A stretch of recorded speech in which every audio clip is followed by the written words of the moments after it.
Hey guys, it's Niaya. So today I wanted to bring you a video that was very much requested.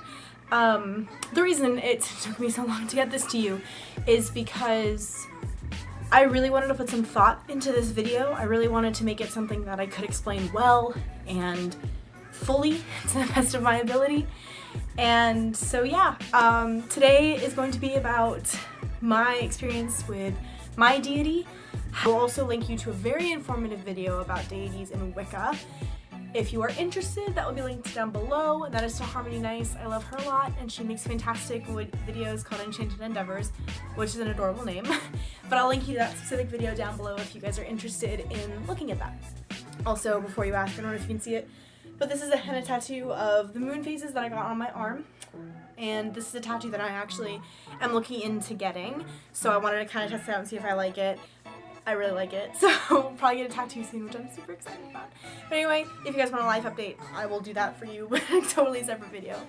So today we're going to talk about my deity Hades, how I communicate with him, what is he like, how I found him, all that nice neat junk.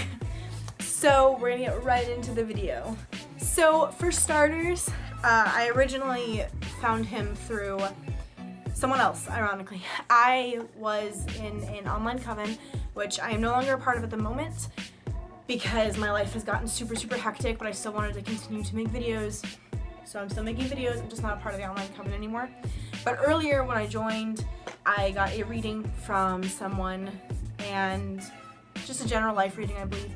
And they were saying they got a lot of stuff from Hades, and that was at the time where I was trying to find who's my Patreon, who's my Patreon, completely different, who's my deity, who, you know, who am I supposed to be following, all this stuff. I was very confused when I started, and she brought up, I have a lot of images of Hades, I'm getting a lot of readings about Hades, and so I was very interested in that. And it was interesting because Hades is someone that I've always felt very drawn to, and especially Greek gods, because to me Greek gods are always painted more human-like. They're painted with, you know, mistakes, essentially. They may be gods and very powerful, but they're greedy or they're quick to anger, and to me it's just so much more human-like, which I appreciate. I don't like the idea of something being so much better than us and we have to glorify it, if that makes any sense. That's a whole other topic for a whole other day. So I first did a couple pendulum readings to try to kind of build on that. I went through a couple pendulum readings trying to communicate with him, lots of meditation, lots of, I don't want to say prayers, but just kind of talking out loud. I do that a lot. I talk out loud and I just kind of talk to the stars and talk to the environment around me and see what I can get out of it. I do that a lot. It's something that I've just kind of grown to do my whole life. And I had kind of decided, okay, you know, he's very straightforward with me, which I very much appreciate. Even though he's kind of a prankster for some people, he's very straightforward with me. And it's nice to be straightforward. So I was kind of like, okay, I you know, the thing with Wicca, pagan, and deities is that you kind of just take them on as your deity. There's no real rite of passage or things that go into claiming them as your deity. If you just feel it's right and you're getting positive vibes from the situation, then go for it. As long as it's not a closed culture. That's something that you really have to keep in mind. If you are not a part of the culture and the culture is closed, try not to mess with that. But anyway, while I was looking for my first tarot deck, I was very drawn to the Golden Thread, which I talk about in my tarot card video. I was very drawn to the Golden Thread tarot because it just reminded me kind of him. The black with that gold outline just felt so right. And so I went with that. And at the start, I was a little doubtful, and I feel like this is something that a lot of people go through, especially new Wiccans and pagans. You're kind of doubtful and you're a little unsure if, are they really responding to me or am I nuts? And especially if you're someone like me who was raised in a Roman Catholic household, who was raised that there is one God and one God only, and he answers all your prayers and all of this stuff. And so taking on a whole new deity for me, a whole new religion, a whole new idea, was a little troubling, and at first just because it was hard for me to get past my learned behaviors. And it wasn't even that I necessarily believed what I had grown up on, it was just kind of difficult, you know, to get by what you've been taught all your life. But once I slowly, and that honestly, the only way to get through that is time.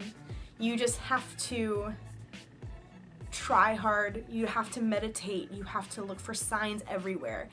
Very similar to just like how I was taught growing up Roman Catholic, look for signs everywhere, and that was what I did. Spent more time in nature, especially during the nighttime.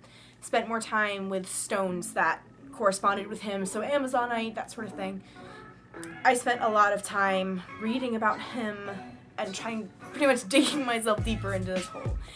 And it took, I would say, maybe about a month and a half till I felt comfortable. Not that I was 100%, yeah, let's do this, but I was comfortable, if that makes sense.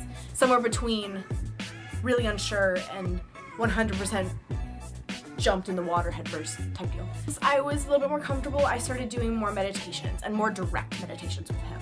So because he is the god of the underworld, I really liked to use the image of sitting on the ground, whether that's on the floor in my room, on the ground outside, and envisioning my spine. This is a common trick that I've read a couple places, but my spine extending, if that sounds strange, extending into the ground, but through light. I pictured this light kind of radiating from me and then coming together in my spine and trailing down my spine into the ground.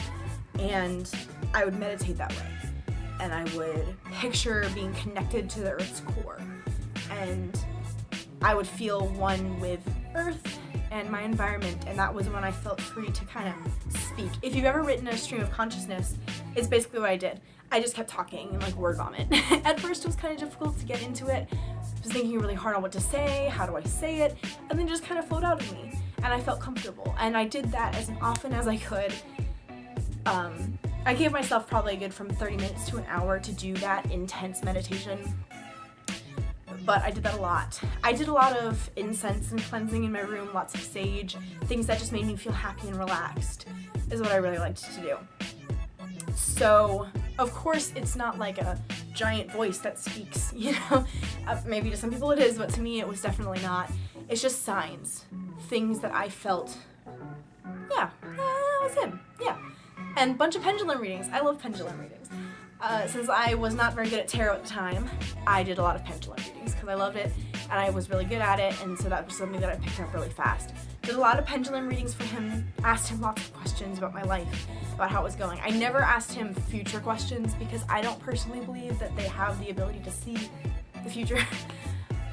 I think they can see possibilities and warn me of the way I'm going and the way I'm headed, but I don't see it as like, oh, this will happen in 10 months. I don't think that's how that works. But I think they can say, based on your actions right now, this is what needs to change, otherwise something terrible will happen. And doing pendulum readings, since pendulum readings is really only a yes, no, and maybe, you don't really get direct answers, but my boyfriend's calling me.